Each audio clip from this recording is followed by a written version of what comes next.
Welcome to the Innovation and Compliance Podcast, part of the Compliance Podcast Network. Join us every week as we talk with industry innovators who are making compliance to help business run more efficiently and at the end of the day, more profitably. Here's your host, Tom Fox.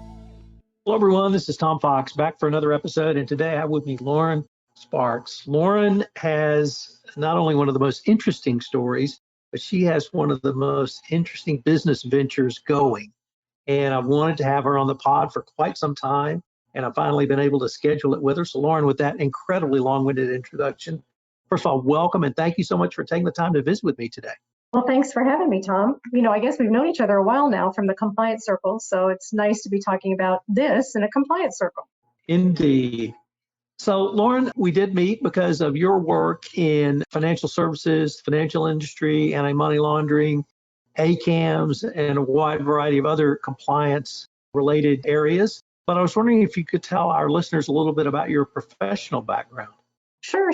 I started out actually in a community bank right out of college, worked there for a number of years, and then from that took a progression into doing consulting for community banks. So not the big banks in town, but the community banks that are really the sort of the fabric of the economy in big cities and small towns. And that took me all over Texas, Louisiana, Florida, a couple other states in the union over the years. And so for close to 37 years, I've been working with community banks.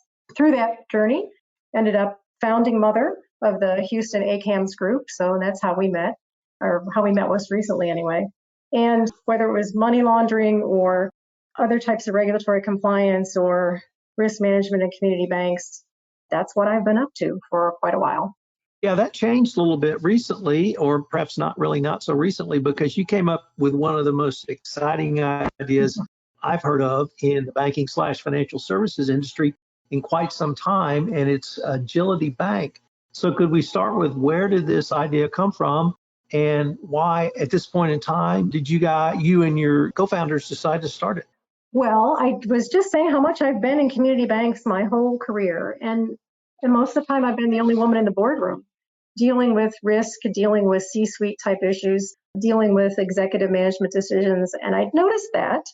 But a lot of this became much more plain the last few years, especially in the Houston market, where there's been a consolidation of community banks. And I saw things changing in the community bank environment where banks were being absorbed by larger institutions, and women were never in the C-suite or in the equity position. And so women were sort of being left behind in that maturation of careers, as well as that whole process of being in the decision-making process in financial services in that continuum, which is community banks. So my own experience really, and being a business owner myself, really looking around me and seeing that it's not an easy road for a female business owner for a lot of reasons. Thought that it was an interesting time and a great idea to open a woman-led, women-owned community bank here in Houston, Agility Bank. We filed our application on March 31st of last year, right at the beginning of the pandemic. It was a deliberate decision to file despite the pandemic, because we felt as though the bank we were building, which is tech-forward, a digital-leaning bank, it was a proof of concept for us, the whole pandemic situation, because the tech stack we're building works in this environment and is really sort of that community bank of the future, which was really what we're building. We've had really an interesting experience starting a bank during a pandemic, but there's a lot of other reasons that have led us to being convinced that this was the right thing to do. If you're a community bank person, you've probably heard conversations about they're dinosaurs, they're going away, there's no need for them, especially in the tech world with financial technology companies and fintechs taking over. So neobanks, things like Chime, which isn't a bank, but tries to be a bank, and fintechs like Cabbage, online lenders, things like that, filling the financial services space in a different way than community banks do. And those fintechs like to say that community banks need to go away, but for me, I'm so fiercely passionate about community banks and the space that they do occupy in terms of fostering small and medium-sized business. That was another driver for me, that it really is about making the community bank of the future to foster those small and medium-sized businesses that need that. So Lauren, I've already heard sort of three, I think, innovations. Number one is the community bank market and fostering a financial institution for small and medium businesses. Number two, a woman-owned business and woman-led business, particularly in the financial services industry and banking industry. Mm-hmm. Number three, we're going to explore a little bit more, really the innovation in the delivery of banking services and the customer experience. There's been, I think, a fair amount of commentary on number two, which is bringing women into the boardroom, but you've taken that to a whole new level with really Yes. women-led bank. I was wondering if you could talk a little bit about that. Sure. Well, if you look around you, all the community banks in town now are owned by men and run by men. So we're just the opposite of that. What it offers to us, though, is being a women-led, women-owned institution is a specific category of institution called a minority depository institution. And there's opportunities for us in that category of bank to have larger financial institutions as our partners, as well as large corporates. There's just so many opportunities with being a minority depository institution that for our shareholders, it's a fantastic opportunity. But even more than that, there is not currently a women-owned, women-led financial institution in the United States started for that reason. So while there are some women-led institutions, they're inherited or they're not women-owned. So we'll be the women-owned, women-led, really first of our kind in the market. And the reasons behind that have to do with a difference in perception that we bring to the table. I can tell you that one of the things I'm proudest of already is that within our organization, because we have different people at the table, because we bring different perspectives to the table, not only is our entire team overwhelmingly female, as you would expect and as would be required, but our team is overwhelmingly diverse as well. And we reflect really the diversity that is the city we're sitting in, Houston, which is one of the most diverse cities in the nation. For example, 25% of our employees are foreign born. And that really is the story of Houston as well. So the difference in perspective that we bring to running an organization is really, you can see in our staff.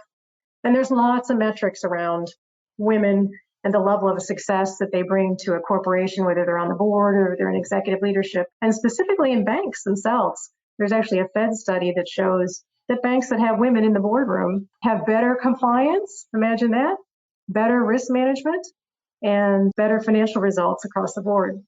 Let me go back to the first point you raised, which was the community bank aspect. I grew up in a small town and we had several community banks. But the nature of what you're doing, having a community bank, as you characterized it, in one of the nation's, I think the third or fourth largest city in America, and your target market of customers, how does the community bank and the community bank ethos that you grew up in help foster really moving small and medium-sized businesses forward? I think it's such a great question. Obviously, as you're sort of saying, in the smaller markets, it's so much clearer what the impact is. In a large market like Houston, there's still a tremendous impact in that community banks fill a space and do lending that the larger banks have backed away from. So whether you're one of the top 3 banks in the United States, your minimum loan dollar amount is becoming higher and higher because it takes a larger and larger loan for you to do that efficiently. In a community bank, and especially one that we're building with the technology we're putting together, we can do those smaller dollar loans and step into that gap that's currently in the market for small business especially, but also medium-sized business. I think after the PPP episodes of the past few months or year, and even specifically the first round for sure, we saw that the community banks or the smaller institutions were able to pivot, be responsive, be reactive, and help their customers with those payroll protection program loans when larger institutions either couldn't or wouldn't. So it really was a time when community banks got some accolades and got to, hopefully the public sees a little differentiation between Wall Street banks and community banks. One of the best phrases I heard coming out of the last year of the coronavirus health crisis was, we used to talk about disaster recovery, then we moved to business continuity, and now we're in business as usual. And it seems to me that that is exactly what I just heard you describe, really business as usual. We can pivot, we can move where our customers need, we can move where the government suggests help needs to be delivered in a way that larger institutions cannot. Would that be a fair characterization? Absolutely. It's like, how long does it take to change the direction of a huge ship? When you're a smaller ship, you can be more agile. Thus, Agility Bank, we can make changes and react to things more quickly and adapt for our clients, which is really, I'm a business owner. So much about what we've built for the bank is about being on the client side of the desk. So more than just a checking account, and really being able to adapt to circumstances and meeting the customer where they are, as opposed to always demanding that the client comes to the bank on the bank's terms.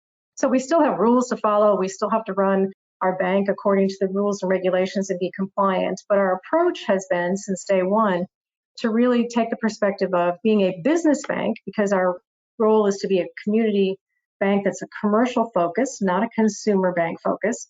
And we're really about small and medium-sized business and what that means in ever-changing markets. So by the same token, we don't expect to be entrenched in brick and mortar locations or sitting on every corner. We're a digital forward model, even though we have a location where people can come see us in a great area in Houston, but we expect to meet our clients where they need to be met.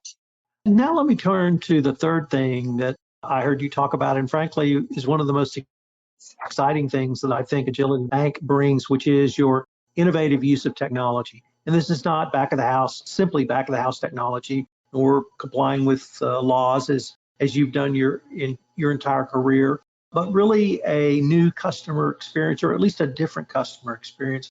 I was wondering if you could talk about the innovations that Agility Bank will bring around the customer experience.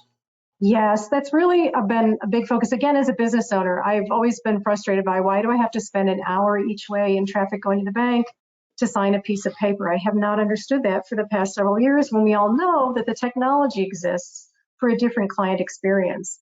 So what we're about is creating a low friction, high quality merger of technology and its advantages with what community banks do so well, which is drive a relationship with their clients. So we've not developed anything that we've coded from the ground up. That would be a little riskier than what we had an appetite for to start a new bank. But what we've done is we've stacked up some industry leaders in terms of solutions in what we've built for our clients. So we've partnered with fintechs. We're working with them to build something that's a touchless client service, a online banking self-serve model that can also be used, that same engine or same technology can also be used to serve our clients in person in our lobby location. It's really about the modern technology that already exists, using it in a unique and innovative way to make sure our clients don't have to sit in traffic.